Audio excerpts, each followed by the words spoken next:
साथ महागठबंधन की उम्मीदवार थी, महागठबंधन की तरफ से हमारी उम्मीदवार।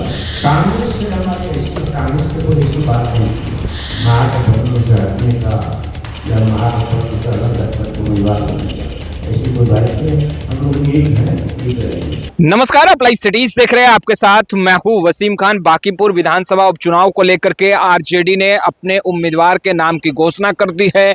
जहां एक तरफ बीते दिनों प्रशांत किशोर जन स्वराज पार्टी की तरफ से आगे बढ़े, वहीं आरजेडी ने भी अब अपना उम्मीदवार जो है वो आगे कर दिया है चुनावी मैदान में।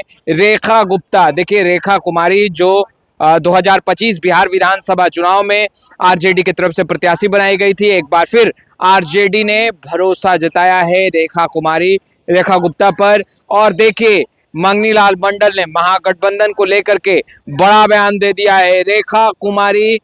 रेखा गुप्ता के नाम से जानी जाती हैं, वह आरजेडी की उम्मीदवार होंगी। सबसे पहले आप मंगनी लाल मंडल को सुनिए, क्या कुछ कर रहे हैं। अभी तक तो हम महागठबंधन में आगे भी रहेंगे, तो महागठबंधन की उम्मीदवार थी।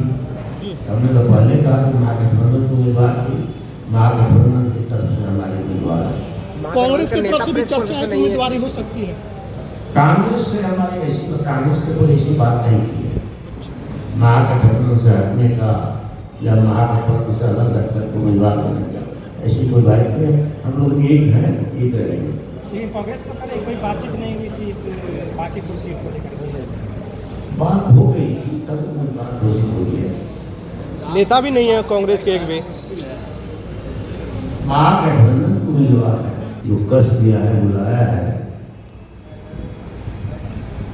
तो पटना जिला में, पटना नगर में जो बांकीपुर विधानसभा है, तो बांकीपुर विधानसभा से बीजेपी, आप सब जानते इस बात को। तो चले गए दिल्ली की राजनीति में, तो उन्होंने त्याग पत्र दिया राज्यसभा में जाने के पश्चात, और ये पद खाली हो गया, सीट खाली हो गई। इलेक्शन कमीशन ने 2-3 दिन पहले नोटिफिकेशन निकाला है,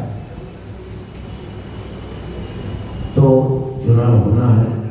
चुनाव का डिटेल निकाल दिया लोगों ने अखबार में और मीडिया के द्वारा प्रचारित किया।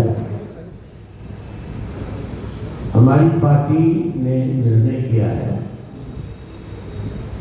कि यहाँ से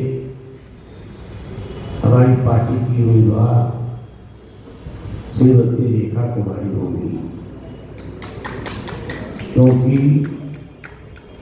जो बिहार विधानसभा आम निर्वाचन 2025 में हुआ था, उसमें हमारी पार्टी ने महागठबंधन की उम्मीदवार के तौर पर श्रीमती रेखा कुमारी उर्फ रेखा गुप्ता को उम्मीदवार बनाया था, और करीब 47,000 वोट उनको आया था और सेकेंड किया था। तो पार्टी ने फिर फैसला लिया कि हम उन्हीं को उम्मीदवार बनाएंगे।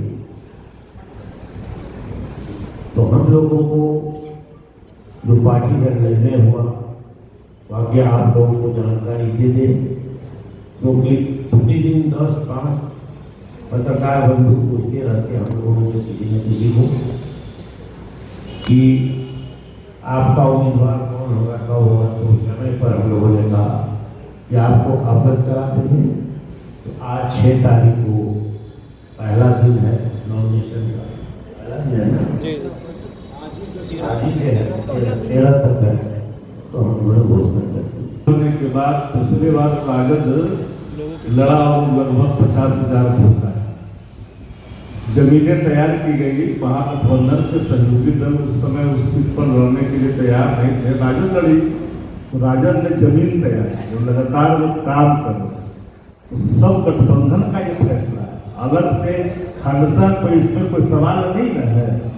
व्यक्तिगत प्रतिक्रिया कहीं कोई आती भी है तो पार्टी का लाइन नहीं होता है ना। पार्टी के तौर पर गठबंधन का ही फैसला है कि रेखा कुमारी और रेखा गुप्ता ही पार्टी के उम्मीदवार होगी, जैसा कि माननीय अध्यक्ष जी ने कहा, उनके फैसला है। नहीं, उम्मीद यह थी कि महागठबंधन की प्रेस कॉन्फ्रेंस होगी, सभी दल के लोग होंगे, लेकिन वो उसका भी इंतजार करिएगा ना, अभी तो चुनाव में सबको देखबे लगेंगे, सब साथ ही न रहेंगे। तो आपने सुना, देखिए बांकीपुर विधानसभा उपचुनाव को लेकर के सरगर्मियां बढ़ी हैं, जहां यह सीट रिक्त हुई। नितिन नवीन राज्यसभा चले गए, दिल्ली के राजनीति में सक्रिय हुए और यह सीट जो है वो खाली हुई, क्योंकि नितिन नवीन ने त्यागपत्र दे दिया इस सीट से, और उसके बाद यह सीट जो है रिक्त हुई थी और उपचुनाव हो रहे हैं। नोटिफिकेशन जारी कर दिया गया है और ऐसे में देखिए जन स्वराज की तरफ से प्रशांत किशोर, तो आरजेडी ने भी अपना उम्मीदवार आगे कर दिया। रेखा गुप्ता आरजेडी की तरफ से उम्मीदवार होंगी। मंगल स्पष्ट रूप से कहते नजर आ रहे हैं कि आरजेडी की नहीं बल्कि महागठबंधन की उम्मीदवार है। सभी घटक दलों से बात करके आरजेडी ने यह फैसला लिया है कि रेखा गुप्ता, जिन्हें पिछले बार लगभग 47,000 मत प्राप्त हुए थे, वो एक बार फिर चुनावी मैदान में आरजेडी की कैंडिडेट रहेंगी। फिलहाल इस वीडियो में इतना ही। अब तक आपने हमारे चैनल को सब्सक्राइब नहीं किया है, तुरंत सब्सक्राइब कर ले। आपका बहुत बहुत शुक्रिया।